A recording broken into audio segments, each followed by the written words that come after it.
تو جس وقت جنازے کو لوگ اٹھاتے ہیں، جیسے ہی کاندھے پہ لا دیتے ہیں، تو وہ مردہ کیا کہتا ہے؟ تو یہ تو ہر شخص جانتا ہے کہ مرنے کے بعد روحوں کا دو مقام ہوتے ہیں، ایک تو علیین ہوتا ہے، دوسرا سجین ہوتا ہے۔ تو اس کی روح تو چونکہ آسمانوں کی طرف چلی جاتی ہے، علیین میں سجین میں ہوتی ہے، لیکن اس کا تعلق اس کے جسم کے ساتھ ضرور ہوتا ہے۔ جیسے کہ مردے کو قبر میں رکھ دیا جائے یا جلا دیا جائے، جلا کے راکھ کر دیا جائے، جس طرح سے اس کا تعلق چاہے روح کہیں بھی رہے لیکن اس کا تعلق اس کے جسم کے ساتھ، اس کی باڈی کے ساتھ رہتا ہے۔ تو جب مردے کو، جنازے کو لوگ اٹھاتے ہیں تو پھر وہ مردہ اگر نیک ہوتا ہے تو وہ مردہ یہ کہتا ہے کہ اے لوگوں، مجھے جلد سے جلد میرے اصلی ٹھکانے پہ پہنچا دو۔ یعنی کہ وہ دنیا سے اتنا بیزار ہوتا ہے اور اس کے سامنے آخرت کی تمام وہ منزلیں جو وہ طے کر چکا ہے اپنے عمل کے ذریعے سے، جن منزلوں کو اس نے طے کیا ہوتا ہے، تو وہ اس کو اپنا وہ اصلی ٹھکانہ جنت نظر آ رہی ہوتی ہے، اور وہ یہ کہتا ہے کہ لوگوں، مجھے جلد سے جلد مجھے میرے اصلی ٹھکانے میں پہنچا دو۔ کیونکہ آپ صلی اللہ علیہ وسلم نے فرمایا دنیا مومن کی قید خانہ ہے اور کافر کے لیے جنت ہے۔ اب چونکہ وہ نیک بندہ تھا تو نیک بندے کے لیے تو یہ قید خانہ تھی، بری بہت زیادہ اس کے لیے یہ جیل تھی، جیل خانہ تھی۔ تو اب وہ یہاں سے کسی صورت سے آزاد ہوا، نکلا، تو اب وہ اپنے اصل ٹھکانے کی طرف جا رہا ہے، تو اسے خوشی ہوتی ہے اور اللہ تبارک و تعالیٰ بھی خوش ہوتا ہے کہ میرا بندہ میرے پاس آ رہا ہے۔ یہاں رونا ہوتا ہے، ادھر خوشی ہوتی ہے مومن بندے کے لیے۔ تو وہ یہ کہتا ہے لوگوں، مجھے جلد سے جلد میرے اصلی ٹھکانے قبر تک مجھے پہنچا دو، اور رونا دھونا بند کرو، عمل کی تیاری کرو، تاکہ تمہارا بھی یہی حشر ہو، تمہارا بھی اسی طرح سے ویلکم، استقبال کیا جائے جس طرح سے میرا کیا جا رہا ہے۔ لیکن افسوس، جو برا بندہ ہوتا ہے، صد افسوس کہ وہ بڑی ہی اپنے برے حال کے ساتھ، اپنی بے بسی کے ساتھ اس بات کو کہنے کی کوشش کرتا ہے کہ اے لوگوں، مجھے کہاں لے کے جا رہے ہو؟ میں نے اپنے بچوں کو پالا پوسا پرورش کیا، اے میرے بچوں تم کہاں مجھے لے کے جا رہے ہو؟ میں نے گھر بنایا تھا، مکان سنبھالا تھا اور کاروبار چمکایا تھا، اور میں نے یہ سوچا تھا کہ میں یہاں رہوں گا، لیکن تم مجھے میرے ہی کمائے ہوئے، میرے ہی بنائے ہوئے گھر سے نکال کر مجھے کہاں لے کے جا رہے ہو؟ اے لوگوں، میں اندھیرے کمرے میں رہنا پسند نہیں کرتا تھا، تو تم آج مجھے اندھیری کوٹری قبر کے اندر کیسے ڈالنے آ گئے ہو؟ اے لوگوں، مجھے بڑی گھبراہٹ ہے، مجھے بڑی الجھن ہے، مجھے میرے گھر میں واپس کر دو، جہاں میں تھا مجھے وہیں لے کے چلو۔ وہ اس طرح کی باتیں کرنے کی کوشش کرتا ہے، لیکن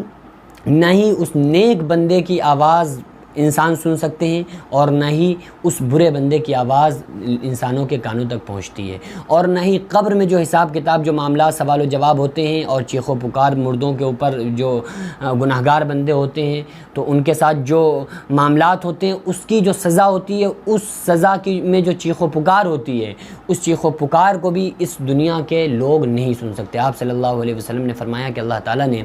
قبر کے عذاب کو انسانوں جنات کے سوا تمام مخلوقات سنتی ہیں۔ آپ دیکھتے ہوں گے کہ بکری وغیرہ جانور چر رہے ہوتے ہیں اور قبرستانی علاقے میں اچانک ان کے چیخنے لگتے ہیں اور کان کھڑے ہو جاتے ہیں، دوڑنے لگتے ہیں،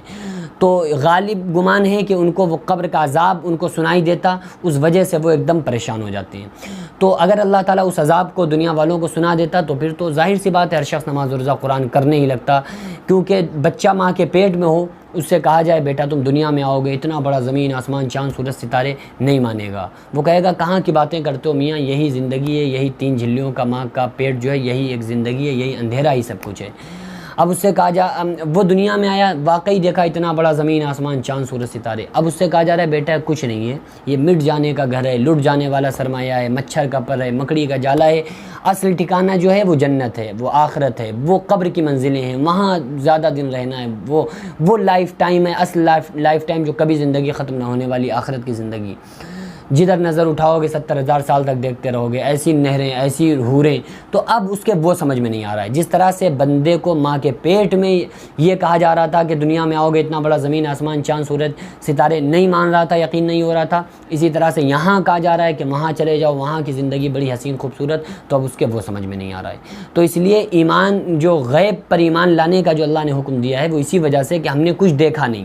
کچھ بھی نہیں سنا، لیکن ہم اپنے پیارے آقا صلی اللہ علیہ وسلم اپنے نبی پر ایمان لائے، ہمارے نبی نے، قرآن نے، دین نے جو ہم کو بات بتائی، ہم نے اس بات کو تسلیم کر لیا۔ اسی کو غیب کی بات پر ایمان اسی کو کہتے ہیں، اور اسی پر جب ہم ایمان رکھیں گے تو اللہ تعالیٰ ہمیں مومنین میں شمار کرے گا۔ پھر ہم جب نیک عمل کریں گے تو اللہ تعالیٰ مقربین میں شمار کر کے ہمارا جو ٹھکانہ ہوگا انشاءاللہ وہ جنت ہوگا۔ دعا کریں کہ اللہ تبارک و تعالیٰ ہمیں اس دنیا میں اپنے محبوب صلی اللہ علیہ وسلم کے بتائے ہوئے طریقوں پر عمل کرنے کی توفیق عطا فرمائے، اور ہمارا جو ٹھکانہ ہو وہ ہمارا جنت ہو، اور قبر کی تمام خطرناک گھاٹیوں سے ہم سب کے اللہ تعالیٰ حفاظت فرمائے۔ وما علینا الا البلاغ۔ السلام علیکم ورحمۃ اللہ وبرکاتہ۔